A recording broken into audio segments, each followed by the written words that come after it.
Já pararam para pensar na complexidade por trás das grandes maravilhas da engenharia de hoje? Carros de altíssima performance, aviões supermodernos, até os eletrônicos que a gente usa todo dia. Por trás de tudo isso, tem um nível de teste e de detalhe que é, sinceramente, de cair o queixo. Bom, a resposta para essa pergunta está no mundo totalmente virtual. Há décadas, o segredo para inovar tem sido a simulação digital. É ela que permite aos engenheiros enxergar a física invisível funcionando, muito, mas muito antes de qualquer peça física sequer existir. É um processo de uma precisão absurda e, claro, por isso mesmo, de altíssimo risco. Ok, então vamos mergulhar nisso. A nossa análise de hoje começa justamente com o que é considerado o padrão ouro dos testes virtuais e, ao mesmo tempo, o seu maior problema. Basicamente, é assim. Se um projeto envolve algo como aerodinâmica, pensa num carro de corrida, ou, sei lá, gerenciamento de calor, como num celular, o CFD é a ferramenta principal. É ele que deixa os engenheiros verem a física em ação. E aqui a gente encontra o grande vilão da nossa história, o tempo. Essa precisão toda, ela tem um custo, e um custo enorme. Qualquer pequena alteração no design exige uma simulação inteiramente nova, que pode levar dias para rodar. Isso cria um gargalo de tempo gigantesco que acaba, claro, limitando muito a inovação. Mas e se existisse um jeito de conseguir essas mesmas respostas de forma quase que instantânea? É exatamente aqui que entra o herói da nossa história. Uma solução de inteligência artificial que está literalmente mudando as regras do jogo. Pensa nele como se fosse um aprendiz especialista.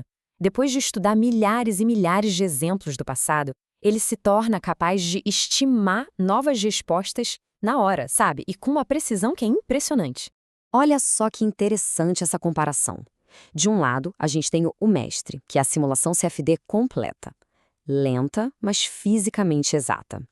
Do outro, o aprendiz especialista, o modelo de A, que é quase em tempo real e altamente preditivo.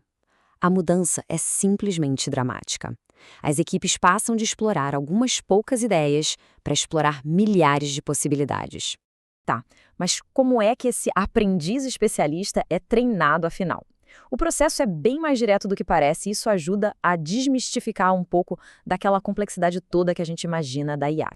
O processo, como a gente vê aqui, começa com a coleta de dados de simulações antigas. Aqueles dados que ficavam parados nos servidores, sabe?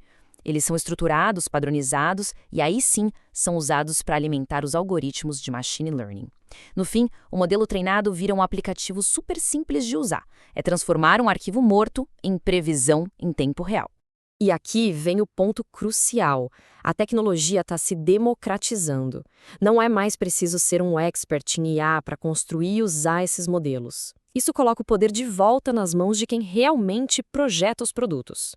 Bom, tudo isso soa muito bem na teoria, né? Mas vamos ver a prova no mundo real. Vamos ver os resultados concretos de usar esses modelos surrogados. Vamos pegar um exemplo bem concreto, então. A otimização do design de um ventilador de fluxo diagonal. As fontes que a gente analisou mostram resultados bem práticos e, o mais importante, mensuráveis. Primeiro resultado, um aumento significativo na potência do ventilador. 106 pascais a mais na pressão total. É bastante coisa. Segundo, ele ficou mais silencioso, uma redução de 3,6 decibéis, o que é um objetivo de design super importante em muitas aplicações. E para fechar com chave de ouro, um ganho de eficiência impressionante, 16,3%. Ou seja, o ventilador ficou mais potente, mais silencioso e ainda por cima gasta menos energia. E esse gráfico aqui, nossa, ele ilustra a precisão disso de um jeito brilhante. Os pontinhos formam uma linha quase perfeita. Isso significa que a previsão do modelo de IA tem uma confiabilidade altíssima. A gente está falando aqui de um valor de R², que é basicamente uma nota para a precisão do modelo, que quase sempre é maior que 0,98. Para dar uma ideia, 1,0 seria a perfeição absoluta. Chegar em 0,98 uau, é muito, muito perto.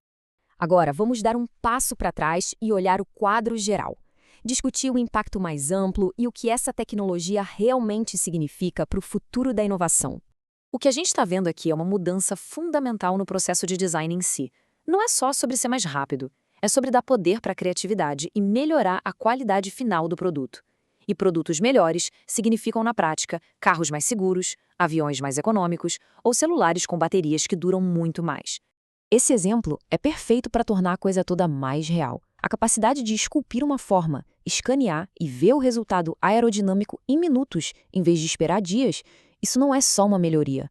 É uma verdadeira revolução na forma como as coisas são criadas. Para a gente fechar e consolidar tudo o que vimos, vamos recapitular bem rapidinho os pontos principais dessa análise. E com isso, a nossa história se completa. A gente partiu de um problema bem claro, passou por uma solução super elegante, viu a prova concreta de que ela funciona e, por fim, entendeu o impacto transformador que isso tem na engenharia. O resultado final? Produtos mais eficientes e inovadores, em muito menos tempo. E tudo isso nos deixa com a pergunta deste slide.